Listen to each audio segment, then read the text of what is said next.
عورت سر سے پیر تک خوبصورتی اور زینت کا نام ہے۔ اس کے مہندی کا ڈیزائن بھی اس کی زینت ہے، اس کے کانوں کی ایئر رنگ بھی اس کی زینت ہے، اس کے گلے کا نیکلس بھی اس کی زینت ہے، اس کے بدن کے نشیب و فراز بھی اس کی زینت ہے۔ اور قرآن کہہ رہا ہے وَلَا يُبْدِينَ زِينَتَهُنَّ، اے مسلمان عورت تجھے اپنی زینت کو کسی غیر مرد کے سامنے ظاہر نہیں کرنا ہے۔ اور اتنے پر بس نہیں کیا اللہ نے، آگے فرمایا وَلْيَضْرِبْنَ بِخُمُرِهِنَّ عَلَى جُيُوبِهِنَّ، اے مسلمان عورت جب تو گھر کے اندر ہے اپنے باپ کے سامنے، اپنے بھائی کے سامنے، اپنے بیٹے کے سامنے، غیر محرم سے تو سب چھپانا ہے، محرم کے سامنے بھی تیرا دوپٹہ تیرے گریبان پر ہونا چاہیے، محرم کے سامنے بھی تیرا دوپٹہ تیرے گریبان پر ہونا چاہیے۔ اللہ اکبر! ایک عورت کو دوپٹہ کیسے اوڑھنا ہے یہ اللہ قرآن میں بتا رہا ہے۔ یہ اتنی اہم بات ہے، یہ اتنی امپورٹنٹ بات ہے، اللہ قرآن میں اس کا تذکرہ کر رہا ہے۔ اس کا مطلب یہ ہوا کہ عورت کی شرم و حیا، اس کا پردہ، اس کی غیرت، یہ کوئی معمولی چیز نہیں ہے، یہ اتنی اہم چیز ہے، اللہ قرآن میں اس کو قرآن کا حصہ بنا رہا ہے۔ اور آگے فرمایا وَلَا يَضْرِبْنَ بِأَرْجُلِهِنَّ لِيُعْلَمَ مَا يُخْفِينَ مِنْ زِينَتِهِنَّ، اور اے مسلمان عورتوں خبردار اپنے پاؤں کو زمین پہ زور زور سے مار کے نہ چلو، تمہارے پائل کی جھنکار بھی غیروں کے کانوں تک نہ پہنچے، یہ بھی زینت ہے۔ میرے بھائیوں معاف کرنا، ایک بے پردگی وہ ہے جو گھر کے باہر ہو رہی ہے، اور ایک بے پردگی وہ ہو رہی ہے جو گھر کے اندر ہو رہی ہے۔ بہت سارے علاقوں میں نے دیکھا شوہر باہر کام کرنے گیا، قطر میں، دبئی میں، سعودی میں، بیوی جوائنٹ فیملی سسٹم میں سسرال میں رہ رہی ہے، اسی گھر میں دیور جوان دیور بھی رہ رہا ہے، اسی گھر میں جوان جیٹ بھی رہ رہا ہے، اسی گھر میں جوان اس کے دیور اور جیٹ کے لڑکے رہ رہے ہیں۔ ظاہر ہے یہ سب اس عورت کے لیے غیر محرم ہے، اور وہ عورت ان تمام غیر محرموں کے بیچ میں بغیر کسی پردے کے رہتی ہے، اور شوہر بیچارہ 2 سال پہ گھر آتا ہے۔ ہم دعوت دے رہے ہیں گناہوں اور فتنوں کو، ہم اپنے گھروں کو بے حیائی کی آگ میں خود چھونک رہے ہیں۔ میرے پیارے ساتھیوں، اپنے گھر کے اندر ہونے والی بے حیائی سے گھر کو بچاؤ، اپنی جوان ہونے والی بیٹیوں کو بتاؤ تیری خالہ کا بیٹا، تیری پھوپھی کا بیٹا، تیری چاچی کا بیٹا، تیرے ماموں کا بیٹا، یہ سب جب تو جوان ہو گئی تو یہ سب تیرے لیے غیر محرم ہو گئے، اور ان سے تجھے پردہ کرنا ہے۔ اپنی بچیوں کو بچپن سے بتاؤ کہ تجھے مردوں سے مصافحہ نہیں کرنا ہے، تجھے غیر محرم سے مصافحہ نہیں کرنا ہے۔ اپنی بچیوں کو بچپن سے ایسا لباس پہناؤ کہ وہ پردے کی عادی بنے، ان کو ایسی تعلیم دو کہ وہ شرم و حیا کی عادی بنے۔ میرے پیارے ساتھیوں، سماج کو اگر سدھارنا ہے تو ہمیں اپنی مسلم خواتین کے پردے کا بھی لحاظ کرنا پڑے گا، ان کو دینی تعلیم دینی پڑے گی۔ یہ جو مسلمان لڑکیاں مرتد ہو رہی ہیں، یہ رونے کا مقام ہے، یہ ہم سب کے لیے لمحہ فکریہ ہے، ہماری تربیت کی کمی ہے۔ میرے پیارے ساتھی، یہ بتا رہا ہے کہ ہم اپنی بچیوں کو نقاب تو پہنا رہے ہیں مگر ان کو نقاب کا مقصد نہیں بتا رہے۔ ہماری بچیاں تعلیم تو حاصل کر رہی ہیں مگر دین کی تعلیم نہ کے برابر ہے۔ آج جمعہ کے خطبے میں نے ایک بات کہی تھی کہ قبر میں سائنس کام نہیں آئے گی، قبر میں جیوگرافی اور ہسٹری نہیں کام آئے گی، قبر میں قرآن کا علم کام آئے گا، شریعت کا علم کام آئے گا۔ اپنے بیٹوں اور بیٹیوں کو آپ دنیاوی تعلیم دیجئے، میں منع نہیں کرتا، مگر دین کی بیسک تعلیم ضرور اپنی بچیوں کو دیجئے۔ میرے عزیزوں، اور عورتوں کے ایک تعلق سے ایک بات اور کہنا چاہوں گا، ان کے والدین کے نام ایک پیغام دوں گا۔ جن کے گھروں میں بچیاں ہیں، اپنی بچیوں کی صحیح تعلیم اور تربیت پر کام کیجیے، انشاءاللہ آپ جنت کے حقدار بنیں گے۔ اللہ کے پیارے نبی فرماتے ہیں، ابو داؤد کی صحیح روایت ہے، من عال ثلاث بنات فأدبهن وزوجهن وأحسن إليهن فله الجنہ، جس کو 3 بیٹیاں اللہ تعالیٰ نے دے دی اور ان 3 بیٹیوں کی اس نے شادی کر دی، ان کے ساتھ اچھا سلوک کیا، اس نے اچھی تعلیم دی، تو وہ تینوں بیٹیاں اپنے ماں باپ کو جنت میں لے کے جائیں گے۔ اور ایک اور روایت میں الفاظ ہے، جس کو 2 بیٹیاں مل گئیں اور 2 بیٹیوں کے ساتھ اس نے ایسا کام کیا، اس کو بھی انشاءاللہ جنت ملے گی۔ میرے بھائیوں، اصلاح معاشرہ کا ایک بہت اہم پہلو میاں بیوی کے حقوق بھی ہیں۔ آج گھروں میں میاں بیوی کے رشتے بھی خراب ہو رہے ہیں، طلاق بہت تیزی سے بڑھ رہی ہے، خلا کے واقعات بڑھ رہے ہیں، ایکسٹرا میریٹل افیئر کے کیس بہت بڑھ رہے ہیں۔ شوہر اپنی بیوی کے ساتھ بے وفائی کر رہا ہے، بیوی اپنے شوہر کے ساتھ بے وفائی کر رہی ہے۔ یہ نہیں ہونا چاہیے میرے ساتھ۔ جب تک میاں بیوی کا یہ تعلق اسلام کی بنیادوں پر قائم نہیں ہوگا، سماج کی اصلاح نہیں ہو سکتی۔ میاں بیوی کا رشتہ بہت پیارا رشتہ ہے، قرآن کہتا ہے ہن لباس لکم وانتم لباس لہن، عورت اپنے شوہر کے لیے لباس ہے اور شوہر اپنی بیوی کے لیے لباس ہے۔ جس طریقے سے انسان اچھا کپڑا پہن کر اپنے آپ کو سجاتا ہے سنوارتا ہے، اسی طریقے سے میاں بیوی ایک دوسرے کو سجاتے ہیں سنوارتے ہیں۔ قرآن کہتا ہے وَمِنْ آيَاتِهِ أَنْ خَلَقَ لَكُم مِّنْ أَنفُسِكُمْ أَزْوَاجًا لِتَسْكُنُوا إِلَيْهَا۔ اللہ کی بہت بڑی نشانی یہ ہے کہ اس نے تمہارے لیے تمہاری بیویوں کو بنایا تاکہ تم ان سے سکون حاصل کرو۔ تو میاں بیوی ایک دوسرے کو سکون پہنچائیں، ایک دوسرے کے حقوق کا خیال کریں، ایک دوسرے کے ساتھ وفادار رہیں۔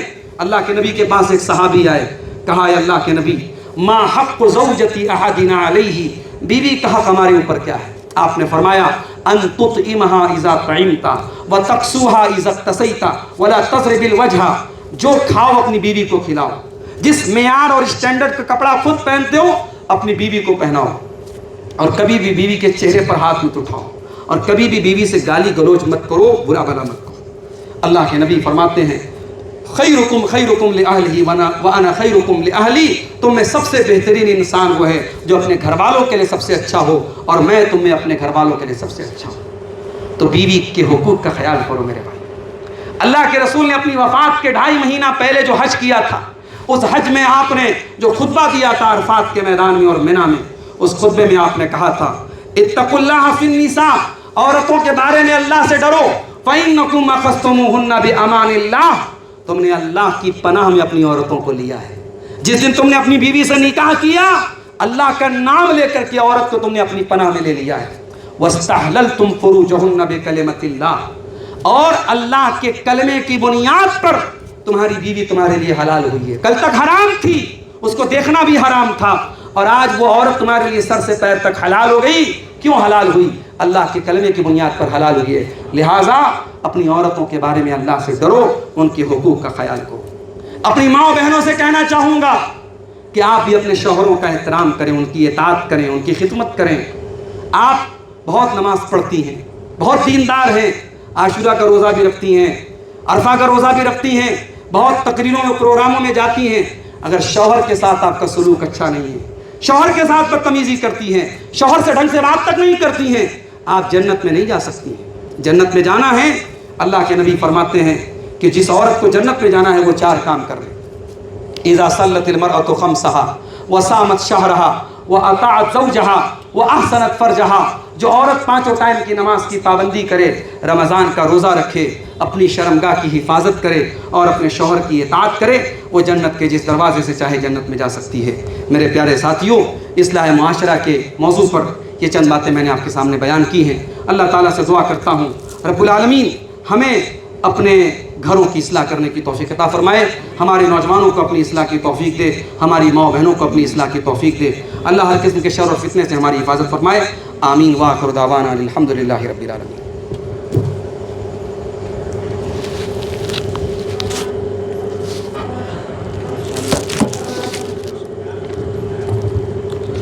ماشاء اللہ، بارک اللہ فی علمکم وعملکم وطول عمرکم۔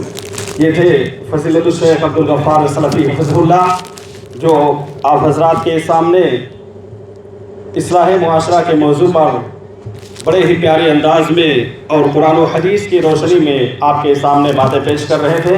اللہ رب العالمین سے میں دعا کرتا ہوں کہ الہ العالمین جو بھی باتیں ہم تمام لوگوں نے، چاہے مرد حضرات ہوں یا ہماری مائیں اور بہنیں ہوں، ان تمام باتوں پر ہم تمام لوگوں کو عمل پیرا ہونے کی توفیق عطا فرما۔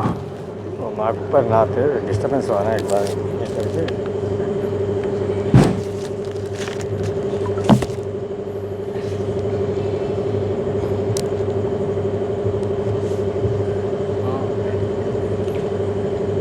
سامعین کرام، میں نے جو نعت آپ حضرات کے سامنے ماں کے حوالے سے پیش کی تھی تو اس میں کچھ گڑبڑی ہوا تھا، تو صدر صاحب کی فرمائش یہ ہے کہ دوسری مرتبہ اس کو پڑھ دیا جائے، اس لیے میں آپ حضرات کے سامنے دوبارہ پیش کرنا چاہتا ہوں، ملاحظہ فرمائیں۔ ماں نہیں تو درہم و دینار سب بیکار ہے، ماں نہیں تو درہم و دینار سب بیکار ہے، ماں نہیں تو درہم و دینار سب بیکار ہے، لوٹ آ پردیش سے گھر ماں بہت بیمار ہے، ماں نہیں تو درہم و دینار سب بیکار ہے۔ دیکھنا یہ ہے کہ کس کی جیت کس کی ہار ہے، دیکھنا یہ ہے کہ کس کی جیت کس کی ہار ہے۔ ایک طرف ترسول، ایک طرف ترسول ہے اور ایک طرف تلوار ہے، ماں نہیں تو درہم و دینار سب بیکار ہے۔ جس قدر بھی ہو سکے بے پردگی کو روکیے، جس قدر بھی ہو سکے بے پردگی کو روکیے، بیٹیوں کی اوڑھنی میں عظمت دستار ہے، ماں نہیں تو درہم و دینار سب بیکار ہے۔ علم ہے تو دوسروں تک بھی پہنچنا چاہیے، علم ہے تو دوسروں تک بھی پہنچنا چاہیے۔ پھول جو خوشبو،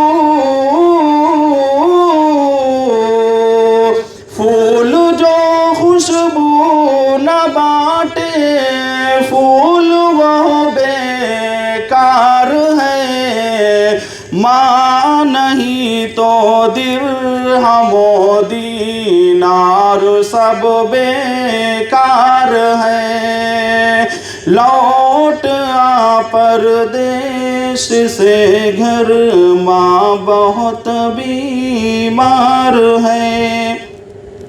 حاضرین گرامی، میں نے آپ حضرات کے سامنے ماں کے حوالے سے چند اشعار پیش کیے ہیں۔ اب میں بڑے ہی ادب و احترام کے ساتھ صدر مجلس فضیلت الشیخ عبدالقدوس محمدی حفظہ اللہ سے التماس کرتا ہوں کہ آپ ڈائز پر تشریف لائیں اور صدارتی کلمات کے ساتھ ساتھ اس مجلس کے اختتام کا اعلان کریں۔ فجزاکم اللہ خیراً و احسن الجزا۔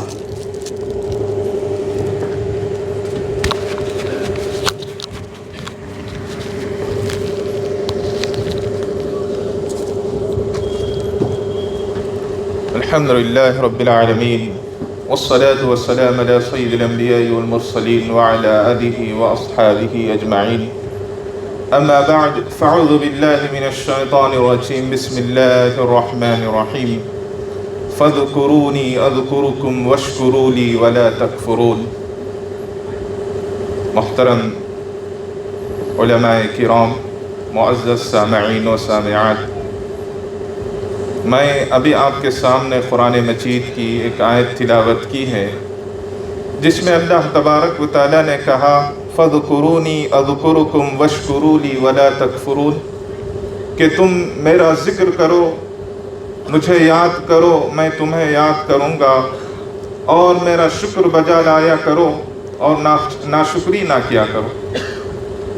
محترم سامعین و سامعات، آج کا یہ پروگرام اصلاح معاشرہ کے نام پر چل رہا تھا۔ الحمدللہ ہم نے علماء کرام کی تقاریر سنے۔ سب سے پہلے ہم نے فضیلت الشیخ ابو ہریرہ مدنی حفظہ اللہ کی تقریر سن رہے تھے۔ کیا ہی بہترین انداز میں انہوں نے معاشرے کے تعلق سے ہمیں بیان دیا۔ اس میں سے ایک بات جو مجھ کو جو ہے دل کو چھو گئی تھی وہ یہ تھی کہ آج ہمارے بچوں کو ہر چیز کا علم ہوتا ہے لیکن دینداری کا علم نہیں ہوتا، کتاب و سنت کا علم نہیں ہوتا، یہاں تک کہ اللہ کے نبی محمد رسول اللہ صلی اللہ علیہ وسلم کا نام بھی پتہ نہیں۔ حقیقت ہے، بے شک یہ حقیقت ہے کہ ایک مرتبہ ایسا ہی ہوا تھا کہ اسکول کے باہر مسلمان کے بچے جا رہے تھے، ان سے پوچھا گیا کہ آپ کے نبی کا نام کیا ہے، تو انہوں نے کہا کہ صلی اللہ علیہ وسلم، صرف اتنا ہی بتایا صلی اللہ علیہ وسلم، یعنی ان کو پورا نام بھی نہیں پتا کہ محمد رسول اللہ صلی اللہ علیہ وسلم ہے۔ یعنی یہ حالات آج ہمارے معاشرے کی۔ میرے بھائیوں، جب تک ہم اپنے حالات کو نہیں بدلائیں گے تو یہ معاشرے سے ہمارے حالات جب تک نہیں بدلیں گے، حالات جب تک ہم نہیں بدلائیں گے تو معاشرے میں سدھار نہیں آئے گا۔ ہم اپنے بچوں کو دیندار بنانا ہے، دیندار اپنے بیٹیوں کو بنانا ہے۔ اسی طرح ہمارے شیخ فضیلت الشیخ عبد الغفار سلفی حفظہ اللہ نے ایک بات کہی کہ دیکھو آج کتنے جو ہے خلا ہو رہے ہیں، بیٹیاں دوسروں کے ساتھ چلی جا رہی ہیں۔ تو میرے بھائیوں، یہ ماحول آج بہت تیزی سے پھیل رہا ہے۔ ہمارے الندو کے اندر ہمارے قاضی تھے، الندو کے قاضی صاحب کہتے ہیں کہ مولانا کے حالات ایسے ہیں کہ آج ہم نکاح پڑھانا کم ہے لیکن خلا اور طلاق کے مسئلے زیادہ ہیں۔ خلا اور طلاق کے مسئلے بہت زیادہ ہیں، اس میں سے طلاق کے بھی کم خلا کے زیادہ ہیں۔ خلا کے ایسے مسئلے میرے سامنے آ رہے ہیں کہ ایک عورت ہے جس کے بچے ہیں، بڑے بڑے بچے ہیں، 13 سال کے 14 سال کے بچے ہیں، اور وہ اپنے شوہر سے خلا لے رہی اور کسی غیر سے چلے جا رہی ہے۔ میرے بھائیوں، حالات اتنے خطرناک ہے، اس لیے یہ اصلاح معاشرہ کے عنوان پر آج جو ہے یہ پروگرام لگایا گیا تاکہ ہمارے اندر بیداری ہو سکے، تاکہ ہمارے اندر سدھار آ سکے، تاکہ ہم دیندار بن سکے اور خود ہم دیندار بنیں اور اپنے بچوں کو، اپنے گھر والوں کو بھی دیندار بنائیں۔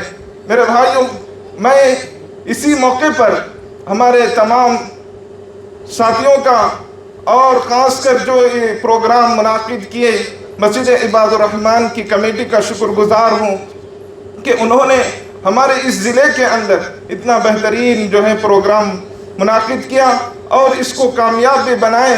الحمدللہ اس اجلاس کو منعقد کرنے کے لیے جو شخص بھی محنتیں کیا، کاوشیں کیا، کوششیں کیا، اللہ تبارک و تعالیٰ ان کی تمام محنتوں کو قبول فرمائے، ان کی تمام جو ہے کاوشوں کو، کوششوں کو اللہ قبول فرمائے۔ اور میں مسجد عباد الرحمن کی کمیٹی کو یہی دعا دینا چاہتا ہوں کہ اللہ تبارک و تعالیٰ اسی طرح وہ لوگ ہمیشہ دین کا کام اور پروگرامات چلاتے رہیں اور اسی طرح اس کے دین اسلام کی دعوت کو اسی طرح پھیلاتے رہیں۔ اسی طرح میں ہمارے علماء کرام جو دور دراز سے تشریف لائے ہیں ان کا بھی شکریہ ادا کرتا ہوں کہ انہوں نے ہمارے اس دعوت پر لبیک کہا اور یہاں پر آ کر ہمیں دین کی باتیں سمجھائی، سنائی اور بتائی ہیں۔ اللہ تبارک و تعالیٰ ان کے علم میں برکت عطا فرمائے، ان کے سفر کو آسان بنائے اور اللہ تبارک و تعالیٰ اسی طرح انہیں دین کی خدمات کرنے کی توفیق عطا فرمائے۔ میں اسی چند الفاظ پہ میں اپنی بات کو ختم کرتے ہوئے پھر سے ایک مرتبہ آپ تمام کا شکر گزار ہوں کہ آپ تمام حضرات نے یہاں پر بیٹھے آئے اور اللہ کی اور اللہ کے رسول کی باتیں سنیں۔ اللہ تبارک و تعالیٰ ہم تمام کو عمل کی توفیق عطا فرمائے۔ اللہ تبارک و تعالیٰ ہم تمام کو اس معاشرے کے اندر اصلاح کرنے کی توفیق عطا فرمائے۔ آمین وآخر دعوانا ان الحمد للہ رب العالمین۔ اقول قولی ھذا واستغفر اللہ لی ولکم ولسائر المسلمین من کل ذنب واستغفروہ انہ هو الغفور الرحیم۔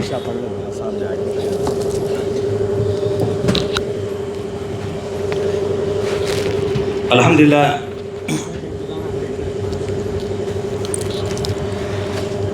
عشاء کی نماز ہم لوگوں نے مغرب کی نماز کے ساتھ پڑھ لیا تھا جمع بین الصلاتین کر کے، تو آپ لوگوں میں سے جو بھی عشاء کی نماز نہ پڑھے ہوں وہ ایک سائیڈ میں آ کر کے عشاء کی نماز پڑھ سکتے ہیں۔ اب انہی باتوں کے ساتھ اس مجلس کے اختتام کا اعلان کرتا ہوں۔ سبحانک اللہم و بحمدک اشہد ان لا الہ الا انت استغفرک و اتوب الیک۔ اور آخر میں یہ بتا دینا چاہتا ہوں کہ جتنے بھی شرکا یہاں پر آئے ہوئے ہیں، چاہے وہ مرد حضرات ہوں یا خواتین حضرات ہوں، الحمدللہ کھانے کا انتظام کیا گیا ہے. بغیر کھائے ہوئے کوئی بھی اپنے گھر جانے کی کوشش مت کیجیے گا، اس لیے کہ الحمدللہ کھانے کا انتظام ہے. آپ لوگ کھا کر کے اس کے بعد ہی اپنے گھر جانے کی کوشش کیجیے گا. فجزاکم اللہ خیرا و احسن الجزاء.